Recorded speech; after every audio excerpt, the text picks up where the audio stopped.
Good evening, everyone. Greetings from Galerie here in Boston. Hey, oh, fantastic. Oh, we've got a wonderful night planned. I see lots of art lovers coming in. Hello, everybody. Hey, Todd, William, great to see you. Martha, good day, my friend. Hey, Joe and Cindy, welcome. Oh, this is going to be a great night. For those of you who I haven't met, my name is Christine Feeks-Hammond. We've got a couple minutes here. Oh, it's great to see such a wonderful group. Marianne, thanks for coming. Catherine, it's been a long time. Wonderful to see you.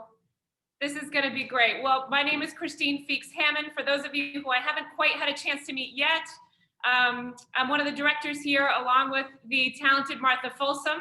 We're delighted to be have a chance to walk through Samir Sammoun's studio. This is a very special thing, as he does not open his studio very frequently. So we'll call this a quarantunity, as a bright side to be able to go and visit Samir tonight. So as we're waiting for Samir to join us, I'll share with you, as you can imagine, we're doing a few things differently these days here in the gallery. For those of you who know us well, we're quite a meticulous group. We clean, before we open, we clean after we open, we clean between every single visitor and artist and art lover that comes in the door, the FedEx guy, the UPS guy. We're not cleaning after the cleaning person comes in, but it's been discussed. So please know we're taking all of this very seriously for you to keep the gallery safe environment for people to come visit. I'll mention another note for those of you who know us well. Know where I typically sit, even if I'm here and no one's been here for a little bit and no one's been here for an hour, we keep our masks on all day. And that's, again, just to keep the air fresh. It is a unique time in Boston. If you can find the time to come in. Linda, Stephen, it's great to see you. Thank you so much for joining us. Thank you so much.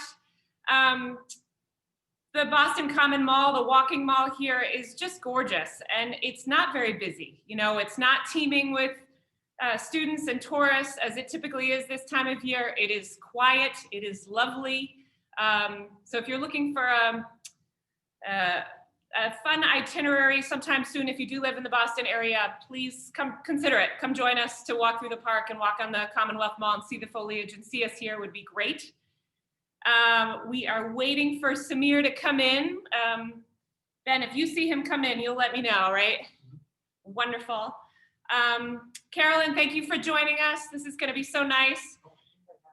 Okay. So other things that are happening here, apart from this amazing show we have planned tonight with Samir Sammoun. Hey, we're celebrating our 20th anniversary here, and we feel quite big about this. I've been here for 17 of the 20. But many of you know we go back 6 centuries. We go back to Albrecht Dürer, Rembrandt, and we go forward through quite a bit actually to the 1830s, the Barbizon era, Renoir, Manet, Degas, Toulouse-Lautrec, Pablo Picasso, Salvador Dali, Marc Chagall, Helen Frankenthaler, and Peggy Guggenheim is one of my great favorite visionaries. I used to work at her museum many years ago. But to paraphrase her, she said, if you don't support the art of your time, you are shortchanging your future.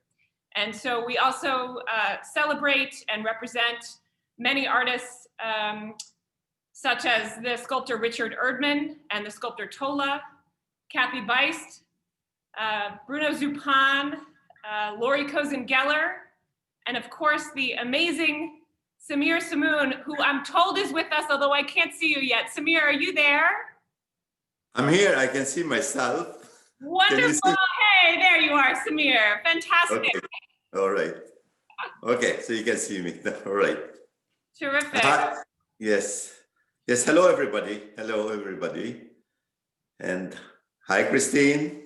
I'm very happy to be with you tonight. And first of all, I want to congratulate Christine and Martha for the amazing paper article that appeared in Boston Common, and I'm so proud of you, and you've done a very good job. And can you show us the? Samir, you're so kind. Yeah. So I mentioned we're celebrating our 20th anniversary, and Martha, Exactly. And Martha, it is always an honor being featured with you, my dear friend and colleague. Look at this amazing photo of my friend Martha. Yeah, Oh. this is great. Congratulations, congratulations. Thank you, Samir. Thanks, Christine. Hi, Martha. Nice Hi, to meet you. John. How are you? Good to see you. So I wanted to share also, we have folks tonight from New Zealand, from Iceland, actually, Saushan Zili, I don't see you, but we have someone from New Zealand joining us. So please feel the Galerie d'Orsay community around you. I do here as I sit at Historic Back Bay in Boston. But Samir, I hope you feel the love and the enthusiasm that we have here coming from literally many, many points of the globe. I won't say the ends of the earth, but really many points as we celebrate you tonight as part of this exhibition. And by the way, we are not the only ones that have been featured in magazines. You were recognized by the Montreal Museum of Fine Arts. I don't know, do you have that handy, Samir? Yeah, you're talking about the magazine. Yeah, well, this is the the magazine that appeared in January, April. So this is the exhibition on Seurat and the Fauve, and I'm just on the back. You see of the magazine, you can see Samir Sammoun. Amazing, amazing. Yeah. So and actually, these two paintings, you happen to pick them up, and they are at the show now. At the show where you are, all right? So great, Okay. so great. And yeah, well, I'm very pleased that to know that there is collectors from all over the globe that they are with us tonight, and that actually brings a lot of warmth to my heart. That I know that there is painting that I took time and enjoyed and loved painting them, that they found homes, and that collectors are enjoying them every day. And thanks to them, thanks to everybody. Yes. And I appreciate very much. Well, Samir, this one is a little bit different, of course, but I think we've had 14 or 15 solo exhibitions for you over the years. Every now and again, we've partnered you with such masters as Camille Pissarro and Whistler. They're in good company with you, Mr. Sammoun, when we pair you together. But when we do have those exhibitions and this room that's echoing around me is filled with 60, 80, 100 people, I would share a formal introduction. So I'd like to do that now.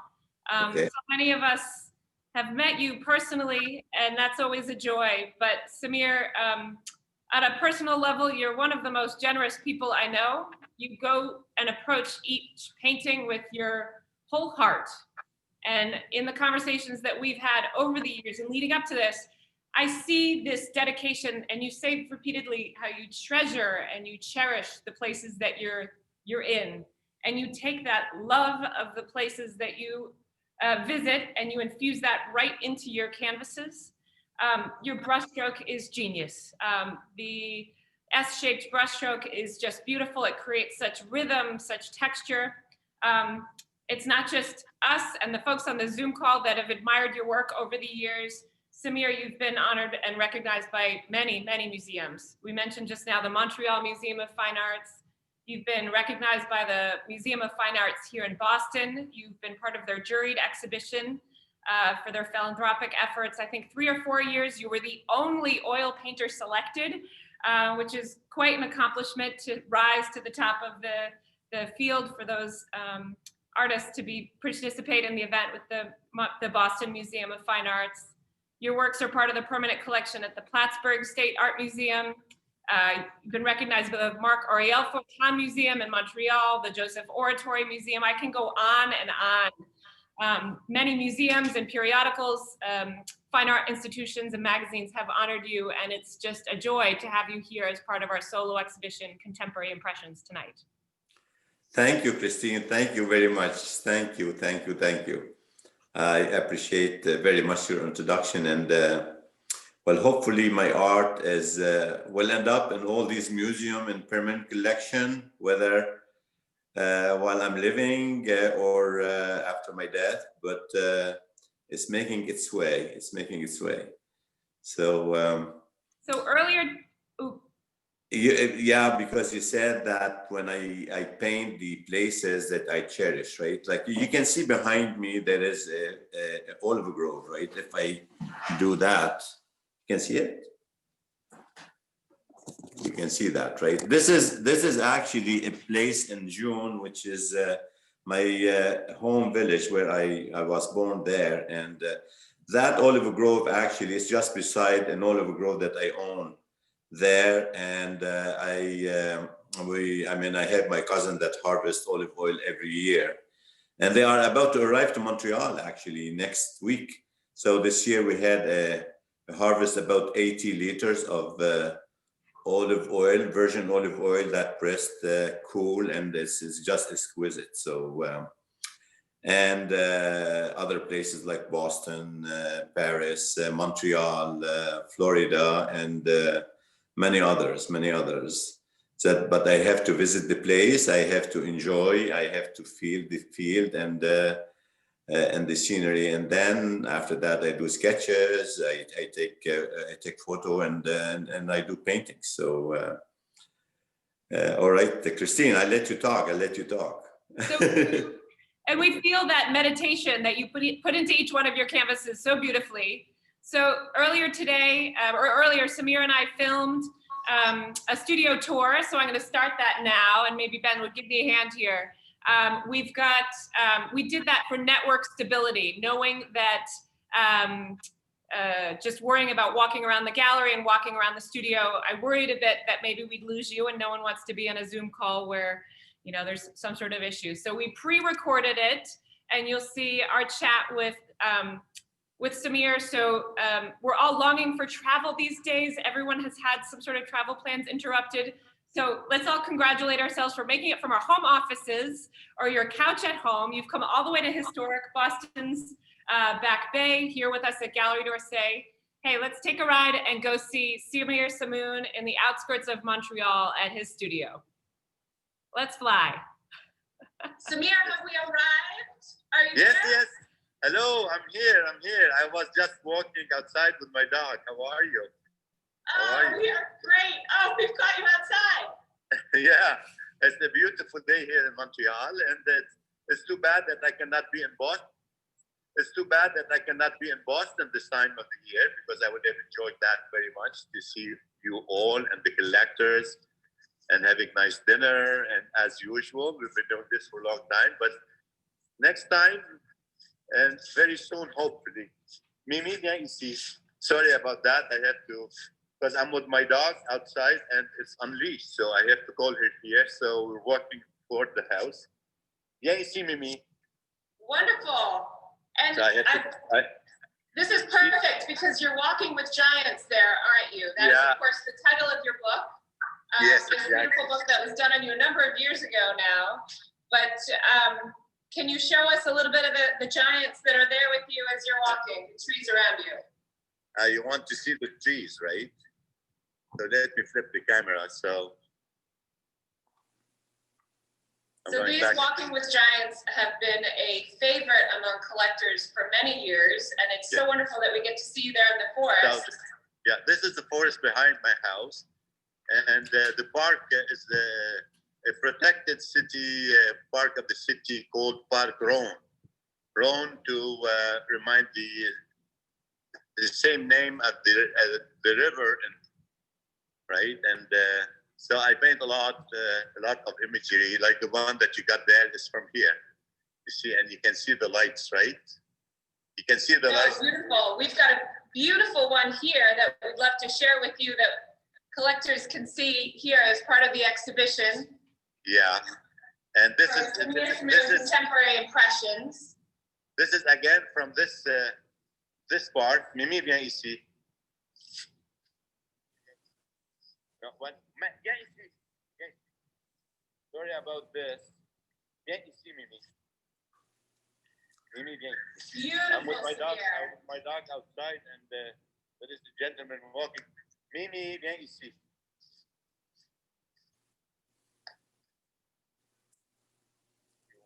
You can Oh, go. Samir, the light is so beautiful there this morning. Yes, and you can see actually this slide. This is what I paint, right? And the painting that you're showing on the screen now. This was at the beginning of the summer, where the leaves they were start growing. And Mimi à la maison. So I had to control my dog because, I mean, she is a little dog and she does not obey as big dogs. Okay, so let's get back to this. Yeah, this is a good shot of it. Yes, this is the. Oh, now you're showing the autumn scene, right? This is from this forest again. Ah, this is good. This is very nice. Samir, could you speak with us about how you selected the title of Walking with Giants? This came actually, the title was actually brought up by Victor Ford. Victor Ford is the owner of the Fine Art magazine in New York. And he came actually with this title just to convey that my art is a very high level art that Mimi vient à la maison,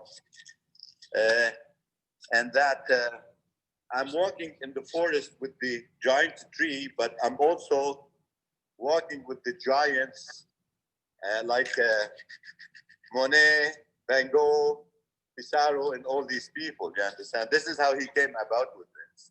And he wrote actually an article saying that my journey is among the great artists because of the art that I do. And well, this is a simple answer for that, Christine. I don't know if this is fine with you. Oh, I think Hello? it's great. Samir, Yeah. I think we should, we'll keep doing the video and everything. But Yeah, maybe do yeah, you want to go okay. upstairs into the studio now? Yeah, that's two. Yeah, one. And now that we've had the introduction of being outside and walking with you in the forest, walking with giants. Oh my gosh, Samir, this is so exciting to see your studio. And Thank you. is that right now fresh inspiration from our walk? You Yes, have a exactly, canvas there that you're working on. Yes, this is the painting that I just about to finish. Was started like 2 weeks ago, and now is the time I let it dry, and this is the time to put some lights here and there. As you can see, the paintings here. I'm going to make a close up. You can see the trunks. You just saw outside the lights. You see. So this painting is just born, a little baby. See, I mean, it's 2 weeks old, and let me put some. So there is some light, like the blue sky, that I'd like to emphasize here and there, like this. You see, and this is the way I do. Do you sometimes use palette knives or a brush? Never. Tell us about your tools Never. as you work. This is the only tool that I use. These are the brushes that I use. Let me show you something.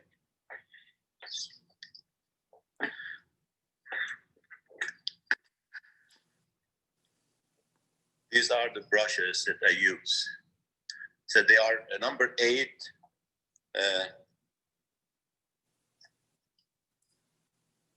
See? Wonderful. Yeah. And the other brush that I use, I mean, to complete some of the things is this one, and that's about it. So it's like a very this type of brush, and that's it. There is no other brushes. Okay, so I do everything with these two. So so here and there. So I'm going to put some other color here, like in the light. So you see how the painting built up. You see, like I was in the bottom, then I came down, and so on. I don't know if you see that. We can, Samir. We can see that rich impasto brushstroke.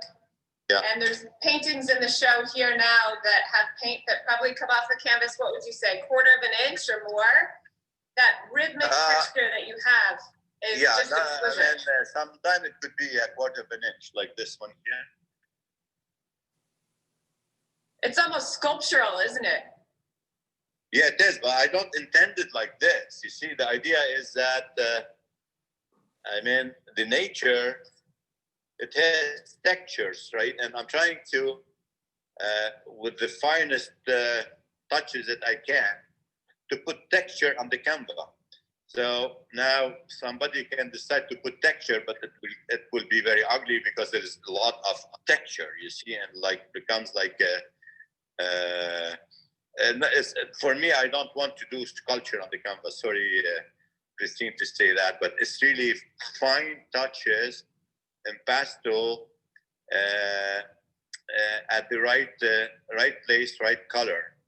And what that gives actually, and when the collectors hang the painting on the wall, and there is light, like a spotlight coming from the top with a soft angle on it, so it gives a lot of relief to the painting. It looks very nice, and that's what I'm trying to do. And I'm trying to depict a little bit of the texture of the nature on the canvas, but with the right touches, the right moment, and it's not all color actually are texture. You see Rembrandt, that you actually sell a lot of his work at the gallery. He said, he said when there is light on the when you have to put the light, put texture. So enough that you can actually hold the canvas, you see, with the texture. So I read that sometimes. So he's just kind of emphasizing the thing.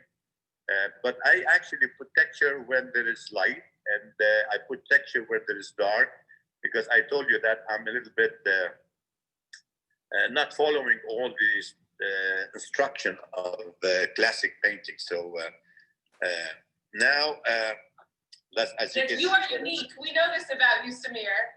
yeah, And maybe you touch on the something that many art historians and academics have spoken about your work, which is you work a little bit in reverse compared to many other impressionists that are working in similar styles, and that you work typically from light to dark. Could you speak on that for a bit?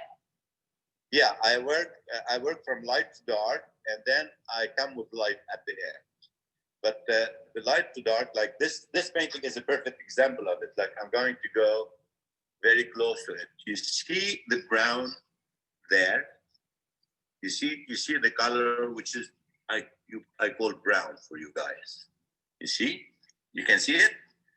Yes. All right. This is the light coming outside from the canvas. Can you see that? It's actually, this light is everywhere.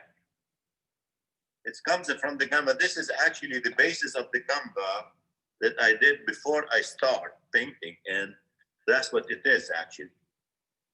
That rich underpainting, you mentioned Rembrandt earlier. Yeah. I think of Velázquez, Yeah. Goya, Rubens, all of the old masters used a similar underpainting technique, didn't they?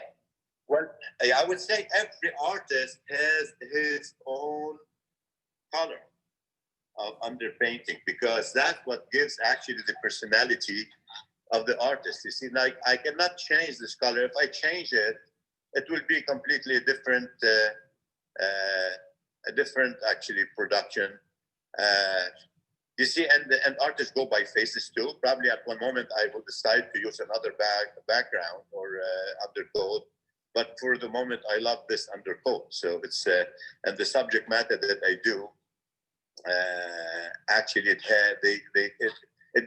give the subject matter that I have. Look at this one that's behind you, the forest. This is the olive grove. You see, and the undercoat and this olive grove, it's this is what gives this canvas all the volume that it requires, because it's a temple of olive, and this is from my forest in Lebanon actually. And you see all the place with the trunks, and if I had another background or undercoat, this painting would be completely something else, and I don't know what it would be, because it happened by accident that this warm color that I put, it's a very natural color that actually there everywhere, you see. And sometimes I do some experience. I did a kind of a beach scene with a very soft color. It came out nice, but this is not me, kind of. You see, if I start doing that, you will see another Sammoun with what we call it another era of paint. See, now I'm flipping to my face again. Is that okay? Yes, absolutely. Yeah. So you see, the idea is that, so here what you see behind me is one of my, I would say, my best olive grill that I did. So actually, I kind of, well, not my best. I shouldn't say that, but I like this very much. So I put it in my studio, and I never showed it to Sam, actually. So it has been there. It was painted. Let me see. This is 94. Okay. Wow. So this one has what? 26 years. It's 26 years old. You see? Part of the family, isn't it? Yeah. I spoke to you yesterday about, or the other day, about kind of a modern type of, you see, this is manifestation of the Saint Jean-Baptiste in Quebec. You see, like you can see people walking here, right? Walking. This is the flag of Quebec. See, this is, you see the painting? Oh, Samir, the energy and the staccato brushstroke is just so masterful in that painting. Magnificent. It's called La Fête Saint-Jean. I'm going to do a series of painting of these. I've done about, I would say, 10, 15 of this.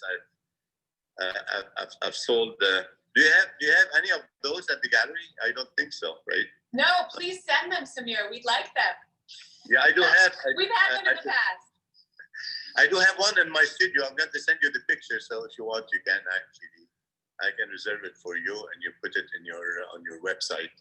It's. I know Paris is one of your favorite cities, along with Boston, of course.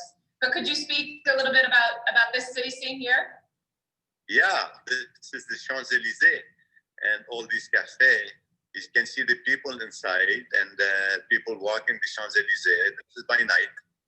I mean, the painting is called an evening in Paris, right? Something like that. It's an evening in Paris. This is the evening in Paris. And so you can see that it's very animated. It's all walking, people dining and having fun. And while I'm in, this is the sky with the lights. And these are the trees that border the huge wide Champs-Élysées, actually avenue. And these trees are the petan. Yeah. Of them in the way up, and I painted that. So what I want actually here to depict the atmosphere, and I hopefully captured that. So it's a festivity atmosphere there, and you captured the excitement and the love and the dynamism so beautifully in that painting. And it's by night, yeah. All for a reason.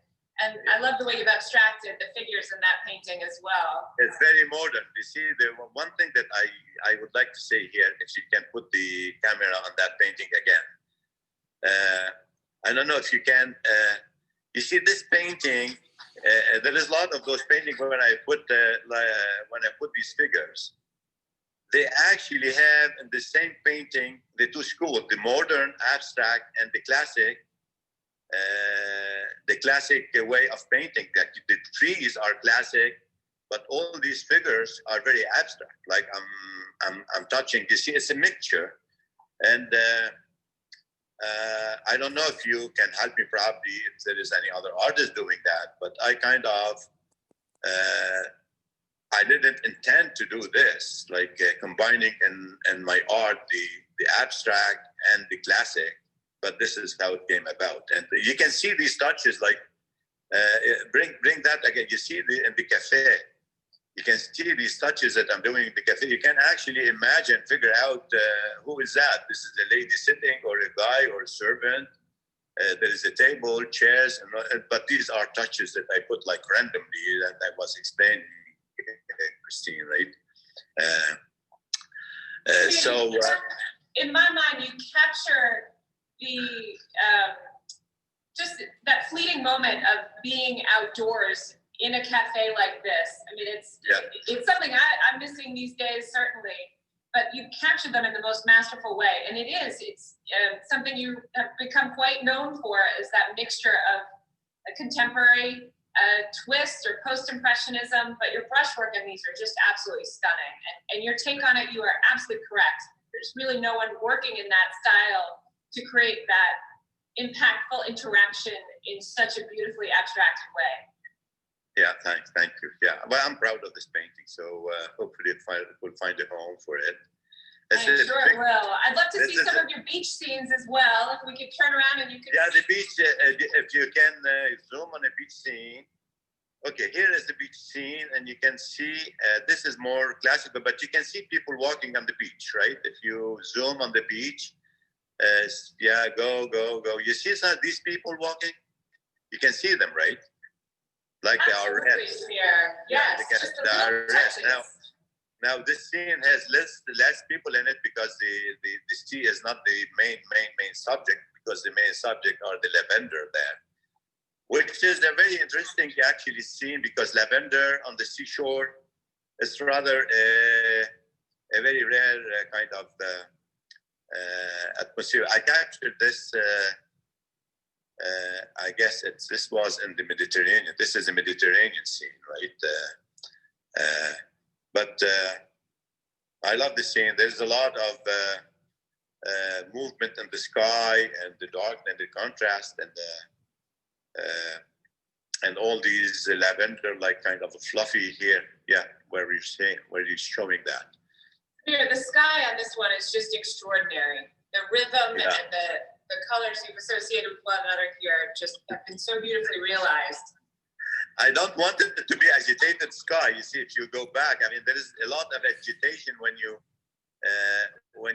come close, but the further you go, the more it becomes like a little bit settled. Like there is cloud coming by, and the sky was kind of blue, and the cloud are kind of making some window of the blue sky there. So where you are bringing me now to which one? Well, you mentioned the lavender. Could you speak more about this lavender painting here? Oh yeah, this is well, that's what we call lavande, soleil et lavande, right? This is a series that I started doing like 5 years ago. One of your collectors, Mr. Wickwire and Cindy, they acquired the biggest size, and it's a great painting, 72 by 60 wide. This one is, I think, is 48 by 60 wide.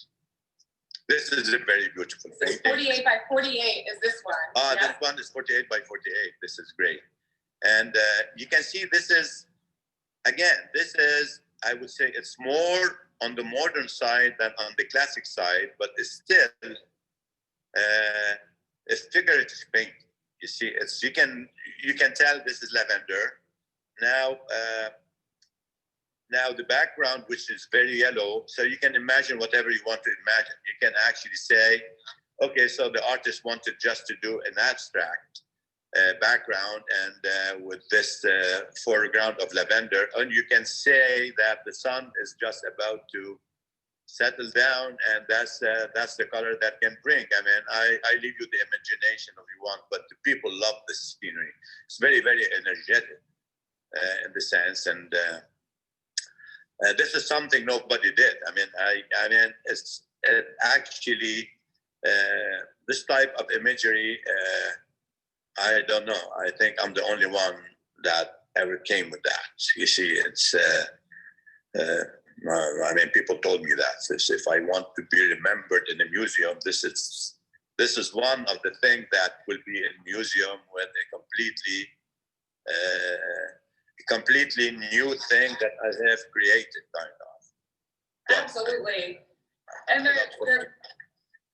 they're gorgeous to me, and I think they're both great examples of something that you often do in your work, which is you make an effort to put the viewer, to put us right inside the compositions. So it's quite rare that you'll sort of put us up on a hill or, you know, in a building sort of looking down at a sea. These two are great examples of, as I stand here and look at these, I can feel the grasses and the lavender at my ankles. Sometimes I almost feel like I can feel the humidity in the air as I'm looking at both of these. Maybe you could speak about your wish of wanting to put the viewer right into the canvases. Yeah, see, like as I said, what I really want is the viewer step into the painting. You see, it's like I want really the viewer to step into the painting and feel all the atmosphere, from the real colors to the temperature, to is it windy, is it settled, and what type of grass is this? Like you just told me that you would like to go there and feel the grass, right? And this is my objective, because the idea is the person who owned a painting of mine, I want him to walk there every time they look to it. It's just it's not just like a window from outside looking outside. It is that too, but I want them to go more. I want them to step outside and walk into the scene. Like the one behind you now, this is a great scene from Lebanon. I have an apartment, a condo in Juni, overlooking the sea, like about, I would say about a mile overlooking the sea. And that's what I see. I mean, there is a lot of, these are wildflower in the summer. And actually this scene was in October, like beginning of October. So when the sun burned all the grass, I mean, this grass was green. And during the summer, it becomes yellow, it becomes dark, it becomes shiny, like this. You can see these things in California, actually. And there is wildflower. I don't know where they come from, but they succeed to come up, and when they dry, they become blue and white. And there is some kind of them here in North America, but these flowers are very typical to the Mediterranean Sea, and I love them very much. So this in this particular painting, there is always a little path that I create. I don't want you to be blocked, so you can walk down to the sea through all this, and so it's actually kind of, you imagine, is it wheat? Is it? But it's not wheat. This is actually kind of wild grass with some wild flowers that came up. This flower here is like that. It's a very heavy flower that dries at one moment and becomes like that. So Samir, they're absolutely spectacular, and I feel the rejuvenative qualities that one might feel from actually standing in these beautiful places that I know that you cherish and you treasure so much. Yeah, I mean, many times you could never paint a place you've never been. You've been and you've experienced and loved these places before you paint them. Absolutely, yeah, no, for sure. I mean, you see, I mean, I never been in Wisconsin, and I'm not going to paint Wisconsin. I mean, I don't feel that. I mean, it's and whatever. You see, I went to San Antonio and I painted San Antonio a little bit like the river, you see, and the people drinking the tequila. But I painted a lot. I painted a lot Boston, the park of Boston. Why? Because I mean, I love Galerie and all the team. And there is a cigar bar, the cigar shop just beside the park. I will go there and buy cigars and go and sit down and smoke cigars. But I found out lately that I'm not allowed to do that. So the police came to me. Do you know that you're not allowed to smoke a cigar in the Boston Park? Yes, I know this, Samir. I said, I didn't know that. We do this in Montreal. I said, Montreal is in Montreal. Here you are in Boston. I said, all right, sir. So anyway, but I love Boston. So I guess I painted Boston in a different way. park, the street, by snow, by autumn, and so on. So Boston, there is Tuscany. They have a painting of Tuscany down there. I love a lot painting Tuscany, and I love. Yeah, you want to show that? We could show one. Painting of Tuscany. Here we have a beautiful poppy scene, among others. But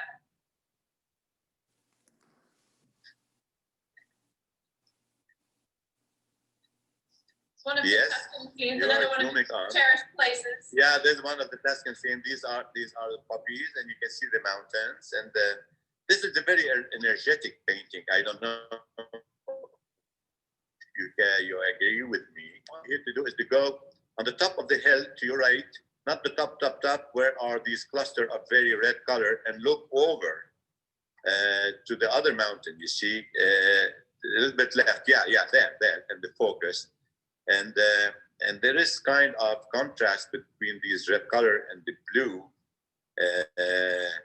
and the sky, which is white. I love this painting. It's actually a very special one because of the energy that actually emanates from it. It's a poppy scene, but it's very energetic. Look, this one that you just passed, Ben. Yeah, this one is very special. Here again, you see. This is a sunset, actually, and these are lavender. And you can see the dark color of the water and the forest there. I mean, you have to love these atmospheres when the sun is actually coming down and it's actually coloring the sky. The sun is not there, but it's coloring everywhere with these yellow colors. So. All right, Christine, I'm following you now. Well, Samir, what else can you share with us in the studio there? Our final moments together before we reconvene back in Boston. All right, so let me flip the camera. Probably I showed you a little bit. I'm trying to find the way to flip the camera here. Okay, flip the camera. We're here in my studio again. So there is this. Okay, let me pull this down here and show you. You can see this is a scene from Lebanon again. Wonderful. Yeah, man, I'm always working, right? Oh, look at this one. This is very special one. Can you see that? Oh, it's beautiful, Samir. Yes. I don't want to put it on the easel, but this is actually the same series of the. These are. I would say like with the white background. What's in here? Oh, look at this. This one here is very particular one. This is corn feet. Can you see that? We can. Oh, it's beautiful, Samir. These are corns. You see, like, look at this. Oh my goodness, the detail up close is just wonderful. Yeah, so these are corn. I mean, because this is the time when here in Montreal, there's, I mean, it was like 2 weeks ago. This is a very, this one is, okay, let me show you something outside the studio because the studio extends to the next, oh, look at this. This is a very pretty one. This is 12 by 16. Oh, it is. Oh, the cypress is there. Wonderful. This is a scene from Lebanon. All right. This is a scene from the La Vie en Rose. You got some of those, right? La Vie en Rose. Yes, just beautiful. Okay, now I showed you. Come on over here while you're showing us those. We can share with you a couple of our floral paintings here. Yeah. In our last few See, minutes here together before we reconvene in Boston. You see the willow trees here? And behind it, see the willow trees with all the texture here? Beautiful. With the waters. This is a very interesting painting. So, well, that's it. I mean, I have a lot of painting because I was. Look, I'd like to show you this one here because I showed you the. Wait a second. So I have this. I showed you this is another scene. This is another scene of the forest. See? So beautiful, Samir. So powerful. That brushwork is just shows your confident hand. Yeah, the one behind it is very special because I showed you the willow tree that, and this is the scene of you can see the willow tree? Yes. I showed you the willow tree when I walk outside. Beautiful, beautiful. Yeah. Your connection with nature is palpable, Samir. It's just absolutely incredible. Well, I think. All right, so. Samir, I think let's rejoin in Boston and we'll connect in just a minute. I'm going to sign off, Samir. I'm going to sign off to both you and your dog, Mimi. Thanks for letting us come and see you today. Thank you, Christine. So we see you on Thursday, right? Sounds great, Samir. Okay, thanks. Bye. And we're back in Boston. You're there with your favorite art lover, Mimi there, huh? Yeah, it's very nice. It's very nice video that you did, Christine. Thank you.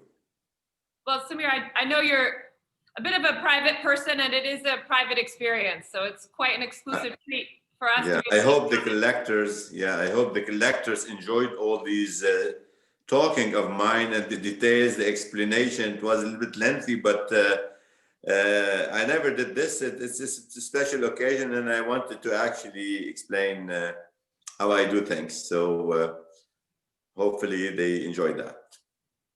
Oh, I think so. So folks at home, you can go ahead and use that chat feature. I have a few more questions for Samir, but we really would love to hear from you. So if you can use that chat feature to go ahead and write your questions, I will go ahead and ask Samir here. But while you're doing that, I wanted to share some good news with Samir. And that is that we've placed 4 paintings with collectors just in the last day or so. We've placed additional ones. You'll even notice when we filmed that, there was a different painting hanging over my shoulder. So we've had to do some reworking here. So I share that with you to say congratulations, Samir, but I also share that with our collectors that if there are paintings that are catching your eye, you can feel free to say, ooh, what was the floral painting with the red flowers? Or, you can feel free to go ahead and send a message and we'll get it here and we can be able to get back to you. Let's see. Ooh, we already have some questions coming in. Samir, you told me you did your first painting when you were about 13, although there was many years of watercolors before that. The other thing I'll share about my friend Samir here is the cup runneth over quite a bit with him. So he did go to art school, then pursued a degree in engineering, enjoyed a successful career as an engineer for a number of years, even has some patents in telecommunications and this sort of thing, but has returned to painting, as you can see, thank goodness. But can you tell us about your, earliest inspirations as a kid, growing up on the olive groves that you've painted so beautifully as part of this show? Yeah, it was like a romantic scenery. I just wanted to explore the oil painting. So I see in under 10 at school, they will teach us how to paint in watercolor. Because I was at the school with the sister of Saint-Sauveur, and these, you see, they are nuns, right? And arts is a part of the program. So, I was kind of enjoying that. I was doing watercolor, but after then I decided I'd like to see how it feels with oil, and I was just playing with color. I think painting something with the sunset and the desert, or a boat and the sea and things like that. So all these paintings, they were lost in the war. I mean, we have I did a number of them. So, but then I immigrated to Montreal and at the age of 21. So, but this was kind of just enjoying painting at that time. But the focus wasn't to be an artist. You see, I just wanted to study and earn my life and I studied technician in electronic, and then I came to Montreal, studied engineering, and then painting started again to hit me, and then I started painting again in 77, 78. So does this answer your question, Christine? It does, Samir. Thank you. Yeah, I love hearing stories about you as a kid, actually. Huh? I have another question about the underpainting technique that you use. Does each canvas have it? Do you always use the same underpainting, or will it shift according to the particular subject? It's always the same underpainting. It's always the same underpainting. It's a mixture of burnt umber and burnt sienna. Now, what the difference is that depending on the subject, you see, because I don't actually, as you had noticed in the video, I don't cover all the canvas with burnt umber and burnt sienna. I mean, that is the white of the canvas. It shows here and there. So depending on the subject that I want to paint, so I let this white come more or less depending on the places in the canvas, and that gives a lot actually of lighting also coming. And sometimes it resembles to a bubble of champagne going up the canvas. You see, I mean, if you look, if you can look to one of those autumn scene, you can notice that. You can notice the white dots, all right, which is actually the original color of the canvas. All right. That's fantastic. I love that you paint bubbly right into your canvases. I've never heard you say that before. That's fantastic. Yeah. Now I can see the question actually coming up on my screen, right? You can, yes. And in fact, I do have another one that's coming in that came in by email earlier today, which was about painting at night versus painting during the day, and how that differs for you. Can you come again with that question, please? I think the question is about painting at night versus painting during the day. Can you describe about the difficulties of painting, a night scene versus the day? Painting during the night or painting during the day, or painting a night scene or painting a day scene. I think it's specifically about the night scenes. Painting a night scene. Yeah, that's what this is a question from Elizabeth. Okay. Well, the night scene, I mean, it's when I paint a night scene, it's always this undercoat, which is a brown. A night scene, I mean, the cobalt blue and Prussian blue are predominant color, and with the sap green.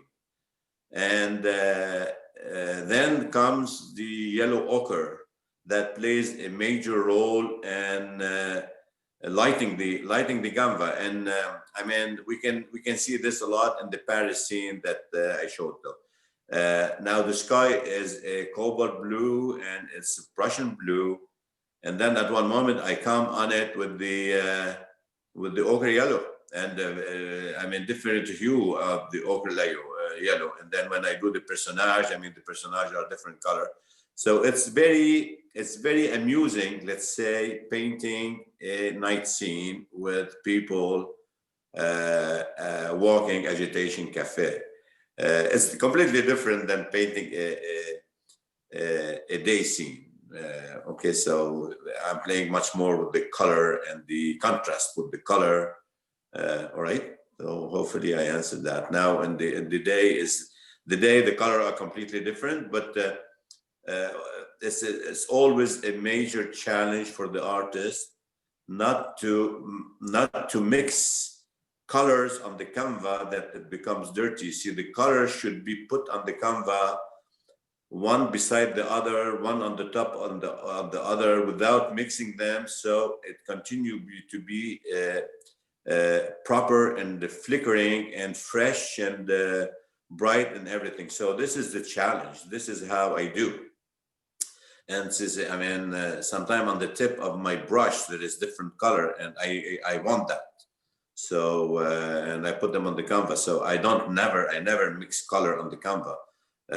This is where the canvas becomes dirty color at that moment. So But it depends. I mean, there's a lot of artists, they do mix. I mean, they know how to do that. But we have to be careful. I don't do that. It's just impasto, one beside the other and one on the top of the other. So this is all right. The night scenes have a kaleidoscope of colors in them, where it's many of the landscapes have a less gem tones. You see so many of the gem tones in the city scenes, the night. Can you come again, Christine, please? Oh, I mean, the night yeah, scenes just also commenting like, on the thing. Yeah. Yeah, it's such a kaleidoscope of color. Yeah. Elizabeth is writing in. It seems like she spent some time in Lebanon, actually. And she's asking about the cedars of Lebanon. Have you ever painted the cedars, Samir? Maybe you could tell us all what that is as well. I'm not familiar with it myself. The scenery in Lebanon? The cedar trees? The cedar in Lebanon. Well, I have painted the cedar one time only. And I'm going to do it again. So, basically, the cedar is an emblematic kind of a tree. It's Lebanon tree. But you see, it's the olive tree that catches much more my eye to paint, because the cedar. If I'm going to paint the cedar again. I mean, it's. And thanks, I thank you very much to remind me to paint the cedar, because I do have a lot of scenery from the cedar that I want to do. But it's so beautiful, the tree itself, it becomes, I don't want it to become like a postal card, you understand? It's, but definitely it's a very nice subject to paint, and I'm going to do it. So what I paint from Lebanon is the olive trees and the cypresses, and the poppies, and these and the wheat field, and these burned grass in the summer, and the sea. That's basically what I do. I did a lot of painting from the valley of the Bekaa Valley, when we can see the Mount of Lebanon, and we can see actually all kind of scenery in the plain itself, and actually Galerie you sold a lot of those paintings, the Bekaa Valley, because there is they grow there like mustard, they grow lavender, and there is poppies, and there is a wheat field, and so I painted a lot of this. There is cypresses and the same scenery. It's very interesting. It's very interesting scenery. Yeah, I love paint Lebanon. You can tell. Samir, our next question is asking about your state of mind when you paint. Do you have a routine that you adhere for? Do you paint at a certain time each day? I'll add, do you listen to music? No, I never listen to music. I never drink anything. I just paint. I mean, the process of the painting, I have to have all my palette prepared in advance. So, and when I prepare a palette is good for about 10 paintings, I would say. Then I'm ready to start painting. And before I paint, I have to prepare canvas with this brown colors. You see and then after that, you see, I have to choose the subject. It's time consuming before I start painting, and then I go and the show starts. I mean, start painting. Now, I can paint in the morning, very early in the morning, like I wake up at 5:30, start doing painting. When I was younger than I am now, I used to paint in the evening after the family sleeps. So I would paint, and then I drink a bottle of wine. But I don't do this anymore. So I paint in the morning, in the AM, very rarely PM, because I need to have all the energy in my body to paint, because it's an energy consuming process. It's like a musician who practiced playing Mozart to the perfection for 40 years. When he started playing, you can, I mean, even if the piece is like 15 minutes, you can see they start sweating, because it's a lot of energy. Or a singer, it's the same thing. You see, painting is the same thing. So it's focus. You have to have the pleasure to do that. So when I paint, I don't want to be bothered with anything. Only thing I do is I breathe and I dip the brush and the palette, and then I come on the canvas. So I don't actually do any previous drawing except some sketches on the canvas with the brown burnt umber. So just to, like when there is trunks, like in the painting behind you, Christine, is an example. So what I would do in this painting, I would do the line, the horizontal line, when you can see these trees in the back, and then you see the trees on the right, on the left. So I would just do this little sketch to see where are these trunks, and the horizontal line of the lake, and some brushes stroke for the field, and that's it. And you look at it, and it's, I mean, and then, but all the painting is in my head, actually. Okay. There's a question from Ilham coming in. Thank you so much Oh. for joining us. It's a question about how you layer the paint, and do you wait for them to dry? Can you talk about how you layering of the paint and waiting for them to dry? Hi, Ilham. How are you? Hello. Hello, Ilham. Yeah. How are you? Beautiful show. Thank you. Thank you very much. Thank you very much. So I explained, Ilham, the way I do it. It's a fresh on fresh. About 90% of my paintings are wet on wet. This is a technique when wet on wet that I use. So to be able to each brush stroke carves into the one underneath without mixing. So and this is how it is built up, and this is how the contrast of the colors, the complementary colors, they play a major role. Like I mean, in all my painting, I mean, the colors have to be complementary when they are one beside the other. So this is how I do it. Now, some paintings I have to wait for them to dry to be able to succeed what I want to succeed, especially the when I do city scenes, because some of the effect that I want to succeed, I need it to dry. So that's what we, but I mean, 80% of the painting would be wet on wet, and then I wait, and then I come again with the finish. Now, Christine, what happened here is that the screen, I can't see Ilham. I see just like dark. Is there something wrong? Oh, That's not on your. I your think part the here. sun is coming. It's Okay, not. your son is coming to fix the problem. It's Okay, coming good. down, but I don't know why. Yeah. Oh, all right. Okay. Oh my So God, yeah. the camera is switched. Oh, Okay. here. Now I can. Yeah. There Hi, she Ilham. How are you? is. How are you? This is Okay. Yeah. How And are you? Thank you. This is pretty neat to see so many of you with Samir Sammoun paintings behind you. If I were at home, I would also have a Samir Sammoun painting behind me, as I am also a collector of your work. We have a question from Ralph and Jane. Thanks again for joining us. Question about how the similarities in light between Tuscany and Lebanon. Are they similar? Are they different? Can you speak about the light between those two places? Tuscany, no, Lebanon is much more brighter lights.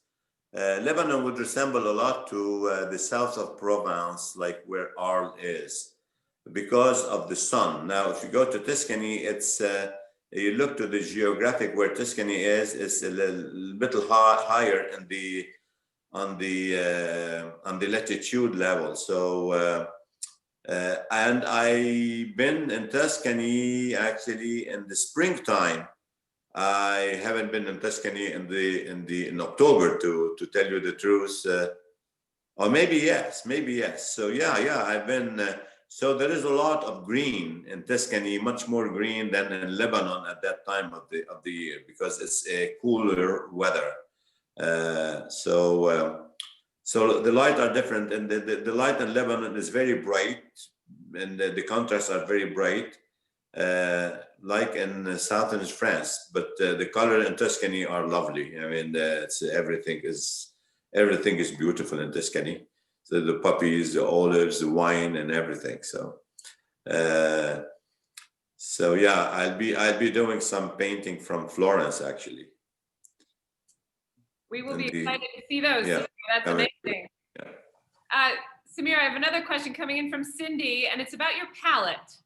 So will your palette completely change depending on what your subject matter is? Or will you put one palette and then you'd be able to do many different scenes from it? Yeah. Hi, Cindy. How are you? I'm having a red wine, by the way, at the moment. So, yeah. Cheers to you and to you and Joe, actually. So the question was about. It was about your palette. So Yeah. Okay. The palette. No. A beach scene and a night scene, or would you prepare one palette to do a particular genre? I would prepare one palette. Actually, I have one single palette for all kind of scenery that I do. So, and I would actually use more of this color than this color, depending on the subject matter. For instance, so when I built my palette, I don't know if you have a picture to show, but in my palette, you see at the top of I use a palette like a paper palette that would be like 13-inch wide by 10-inch up. And so on the top of the palette, there is the start with the very dark blue, like the ultramarine blue at the left, and go lighter and lighter, then cobalt blue, and then goes lighter and lighter, end up with the white at the right. So this is the top light, the top part of the palette, and that is I mean, you can find there about 15 colors. And then the row under that will be all the ochre yellow and the yellow and the orange, and then the red, and then the deep red, the second row. Now on the left and vertical, these are the greens. So they start with the light green on the top. So the light green would be under actually on the palette would be under the ultramarine blue, okay, and then goes down to the sap green, which is the darkest, right? And then another vertical line on the right of that one would be autumn colors, like a mixture of burnt sienna, rose sienna, burnt umber, raw umber, and all these things, and then comes the dark color. The dark color are the sap color, and sap color mixed with the Prussian blue, and then at the right of that would be the black, and then at the bottom would be like a very earthy color, like the burnt umber. Now, all these are oil. These are oil painting. So, and when the palette is finished, is about 30 to 35 cluster of color or batch of color, if you see, and then I start painting. Now, if I want to do a beach scene, I will use a lot of the top color, which to do the sky, and so it's the same palette to do any scenery actually. So if I do an autumn scene, I won't choose a lot of the white. I will use from the other colors. So which is very interesting. So I don't do a palette for every painting. I don't think artists do that either. So they have all the same color, and then they work it this way. Okay. I believe. I hope I answered your question, Cindy. Yes, How are you? You make very well. You make everything available, and then you choose what you want for that specific painting. But you don't restrict yourself by having a smaller palette, or you make sure everything's in front of you. So, okay. Yeah, because you see, like the painting behind you, which is the head of the Charles, yeah. Mm-hmm. So there is all the colors in it. So there is the blue, there is the white, there is, I mean, they are all there. So, but there is more blue, more white than the other. So, yeah, thank you for this question. It's very interesting. Yeah. Thank you. Samir, our next question has to do with the places that you choose. We actually have two collectors asking a similar question. Joe was wondering about what may be on the horizon for you to paint in the future. And Gili and Xiaoshen are asking about whether you've ever painted South America before. Okay, I got the Jillian question, but Joe question was what was Joe question? Joe's question was, what haven't you painted yet? What are you thinking about painting next? Oh my God, I haven't painted a lot of things, you see, and but I'm still young, Joe, so hopefully I will be. You see, it goes like, I mean, I'm introducing series. But I'm not, Samir. Huh? How are you? Nice to cheers, by the way. Are you having something or no? All right, so. No, I'm waiting for you. Okay, thank you. So yeah, there is a lot of subject that I didn't paint yet, but you see these kind of things I can work on them for 15 years until they are ready to come out on the canvas. It does not really, it's not like I want to paint this type of subject and I go and start painting that. So it has to mature in my head. And the reason for that is each subject actually command mastering of things. You see, like the colors, the technique for that subject, and rendering of this, and the subject itself. Now, to get to the other question of Jillian is Latin America. I would love to paint Latin America, but I've never been there. Until I go there, I cannot paint. I cannot paint. So it's unfortunate. And well, hopefully after this COVID crisis, I'll take a trip. Was a specific place? Is it in Brazil or Argentina or where actually she was referring to? Gili, would you like to unmute or Xiaoshen? I'm not sure who that came in from. Excuse me? I was seeing if Gili wanted to. Yeah, I'm just, I live in Boston, but I'm a native of Colombia. So I was just wondering if you have been somewhere in Latin America and what was characteristic of some of the natural scenes there. But hopefully that is in your future. Yeah, and I mean, you see, I've never been there, but Colombia, I'm pretty sure it should be a very beautiful country. So, so then you're saying that probably the plantation of cafe, is it, that would be interesting to paint, right? The plantation of cafe in Colombia. Colombian coffee is very good, isn't it? Yes, and that's exactly the places I was thinking of. I had a chance to go there a year and a half ago, and I hadn't been there since I was a very young child. So I didn't have a recent memory of the place, and it was absolutely astonishing. And the shades of green that you can see in just one same place are incredible. So yeah, it's you see, as I mentioned earlier, you see, for me, what I paint really is places where I've been. I would say this is 99% of the time.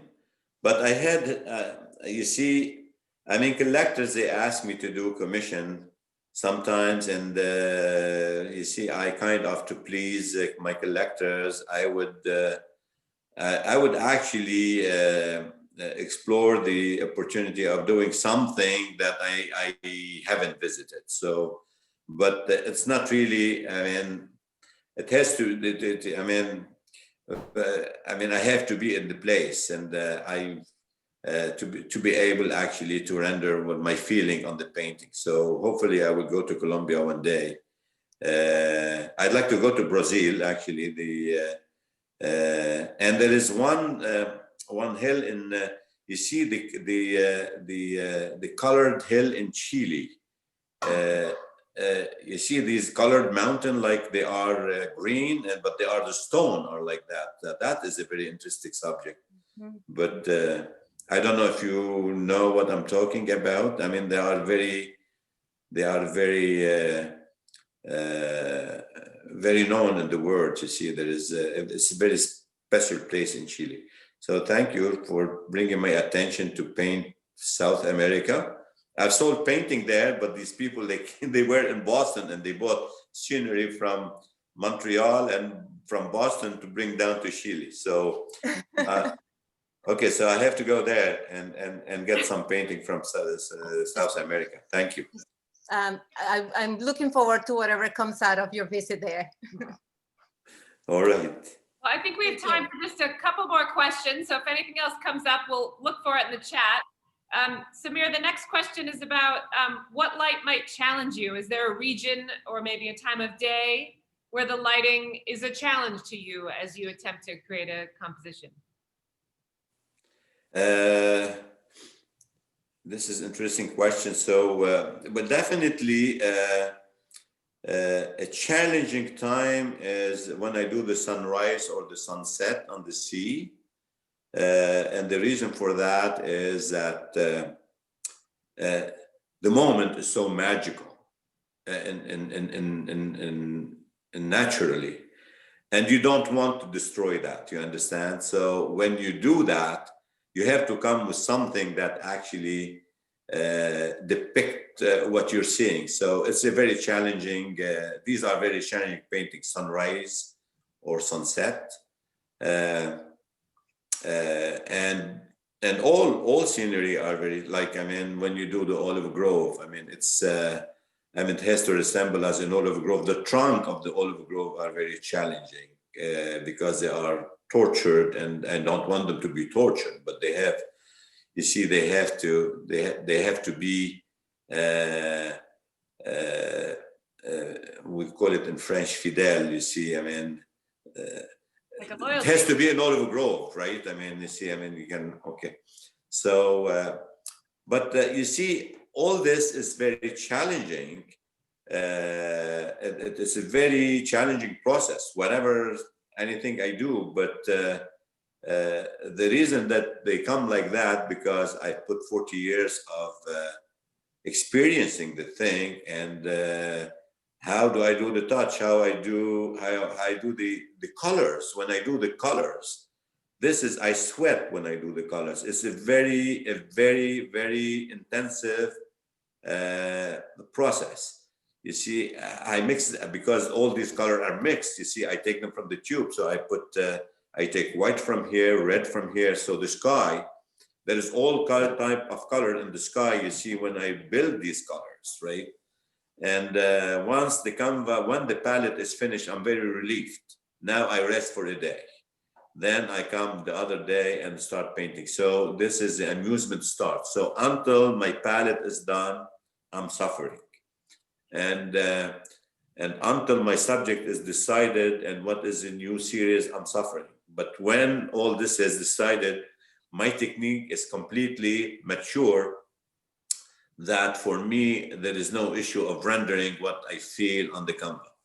But sometimes I have to work it out in my soul for years and years. Like there is a subject I'm still searching how to paint, called the aurora boreal. You see, when these lights come in the north of Canada with all kinds of colors, you see, it's by night.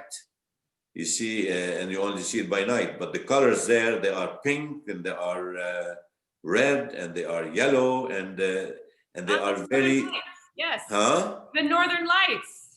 Yeah, and they are very soft, and I do text. So you see, this is something I'm working on. I've been working on in my mind this for about 7 years, but and I go back and come back. It's like when Einstein were doing his theory of relativity, he didn't actually sit down and came, you see, in one moment, you see, here it is. He was thinking of it, so he leave it beside and then come back to it and leave it beside, and then this is how it's built up. You see, and the process of painting is always kind of exploring things. You see, it's not, you see, my brush stroke today is not like the same brush stroke that I used to do 10 years ago, or 20 years ago, or 30 years, which is normal. But it's very important for me that a collector of mine who bought a painting 50 years ago, and he see my painting today, see, well, this is a Sammoun. So, and he can recognize a Sammoun among 1,000 paintings. This is a Sammoun, whatever. So this is the continuity the change is very important for me. So even the abstract scenery that I do, because I do abstract scenery, and I mean, you can see exactly this is a Sammoun. I mean, he's doing abstract stuff. You see, it's all right. And I never use a knife in my painting. Never. It's always the same brush that I showed you. All I right? have, in my collection, I have a snow scene abstract of yours, and the study of white on white is absolutely magical and masterful. So, yes, they're a great joy. I think we have time for one more question, and then we're going to let everyone go. We'll toast you in just a minute. But the last question here from Marianne, thank you. When you paint a city scene, do you paint from a photograph or a sketch, or do you paint on location? I do all of that. You see, I do sketches, and I do I take photo, and I paint in my studio, and I paint on live too. Especially I paint live when the apple orchard they are painted live, because I go to the field, I bring my bottle of wine, I bring my lunch, and I had prepared all the colors before.